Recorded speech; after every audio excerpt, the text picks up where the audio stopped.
My dear students, this is Deepak Kumar, and today I shall be taking up the chapter from Moments, supplementary reader in English for class 9th. The name of the chapter is In the Kingdom of Fools, that is written by A.K. Ramanujam. It is a Kannada folk tale from A.K. Ramanujam's Folk Tales from India. So let's start. Before I discuss this, let me tell you some information related to the author. A.K. Ramanujam, born on 16th March 1929, also known as A.K. Ramanujam, was an Indian poet and scholar of Indian literature who wrote in both English and Kannada. Ramanujan was a poet, scholar, philologist, folklorist, translator, and playwright. He was a recipient of MacArthur Fellowship, Sahitya Academy Award, and Padma Shri. Now, talking about the theme of this chapter, it is believed that a fool is more dangerous than a cruel person. His foolishness can bring about major calamities. The story In the Kingdom of Fools is based on the theme that it requires patience and wisdom to handle people who choose to be foolish. It is believed that fools are so dangerous that only very wise people can manage them. Who are the fools in this story? What happens to them? Now, my dear students, let me give you the summary of this story. A guru and his disciple visit a kingdom. They are surprised to find the whole kingdom asleep during the day. The Dev understand that the people were following the instructions of the king. The guru, being a wise man, decides to leave the place as he realizes the danger of staying in the kingdom of fools. The guru leaves the city, but the disciple stays behind to eat and be merry. A very unfortunate incident happens in the kingdom. In the process of awarding justice to the victim, the king commits one foolish act after another and ultimately succumbs to the wisdom of the guru, who returns to save the life of his disciple. The foolish king and his minister fall into the trap set by the guru. Eventually, the guru and his disciple take over the kingdom as the king and the minister and restore normalcy in the kingdom. Now, I will start the chapter, my dear students. I request all of you to keep the book with you so that when I will go through the lines, you can easily understand. Okay, so let's start. In the kingdom of fools, both the king and the minister were idiots. They don't want to run things like other kings, so they decided to change night into day and day into night. They ordered that everyone should be awake at night, till their fields and run their businesses only after dark, and go to bed as soon as the sun came up. Anyone who disobeyed would be punished with death. The people did as they were told for the fear of death. The king and the minister were delighted at the success of their project. One day, a guru and his disciple arrived in the city. It was a beautiful city. It was broad daylight, but there was no one about. Everyone was asleep, not a mouse stirring. Even the cattle had been taught to sleep by day. The two strangers were amazed by what they saw around them and wandered around town till evening, when suddenly the whole town woke up and went about its nightly businesses. My dear students, all the words that are used in this paragraph are very easy, and the paragraph is also very easy, so no need to explain the depth analysis of this paragraph. If you have any problem, you will send me a message later after listening to this audio content, right dear? So, the two men were hungry. Now that the shops were open, they went to buy some groceries. To their astonishment, surprise, they found that everything cost the same, a single dudu. Whether they bought a measure of rice or a bunch of bananas, it cost a dudu. The guru and his disciple were delighted. They had never heard of anything like this. They could buy all the food they wanted for a rupee.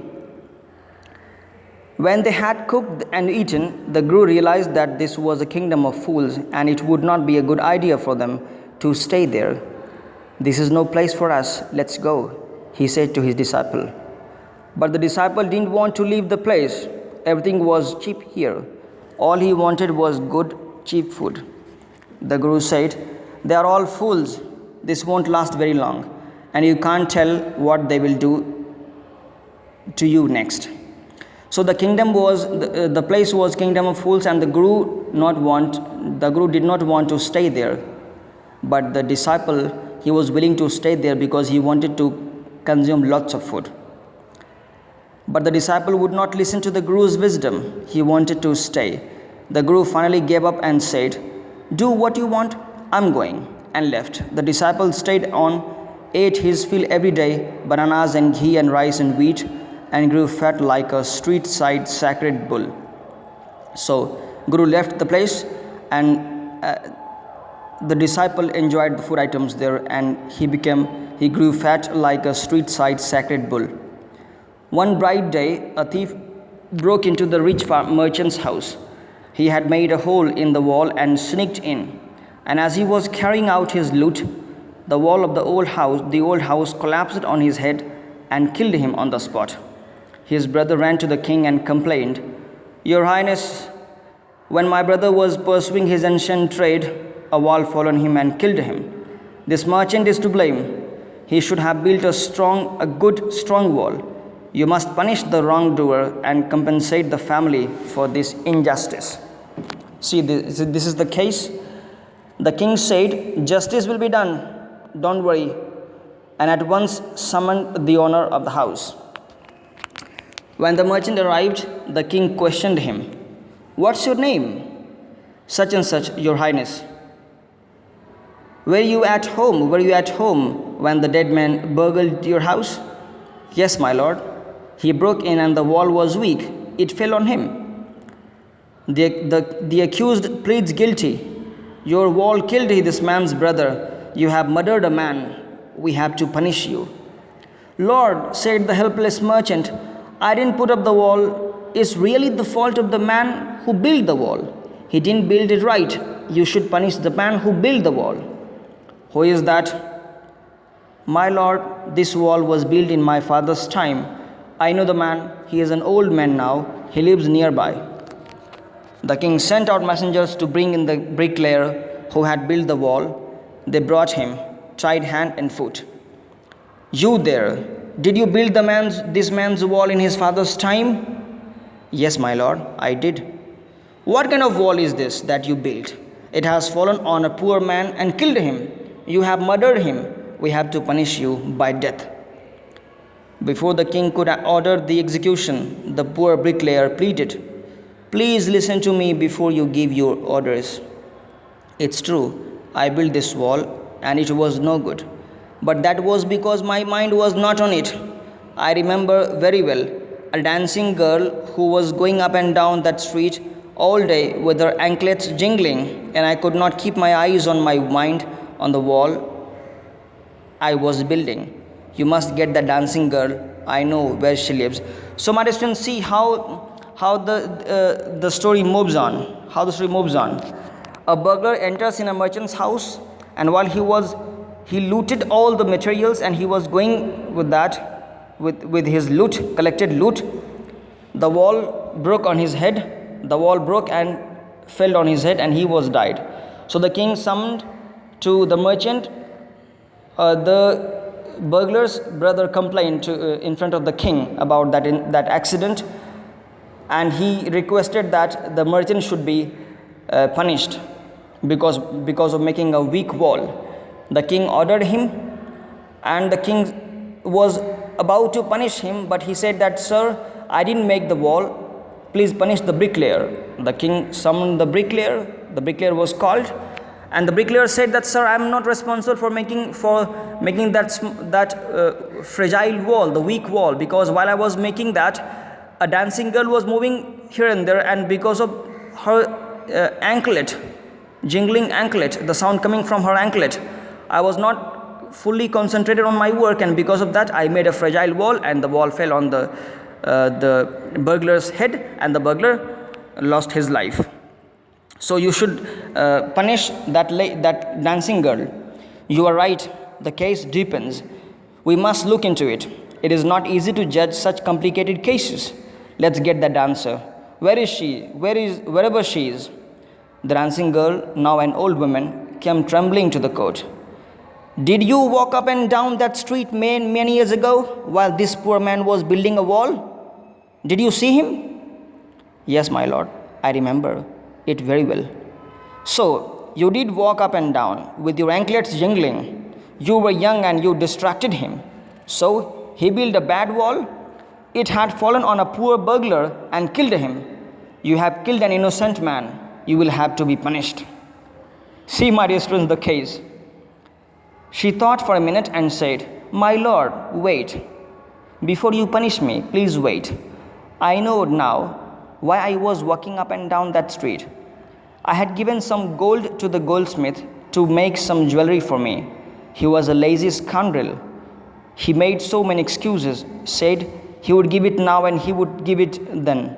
And so on all day, he made me walk up and down to his house a dozen times.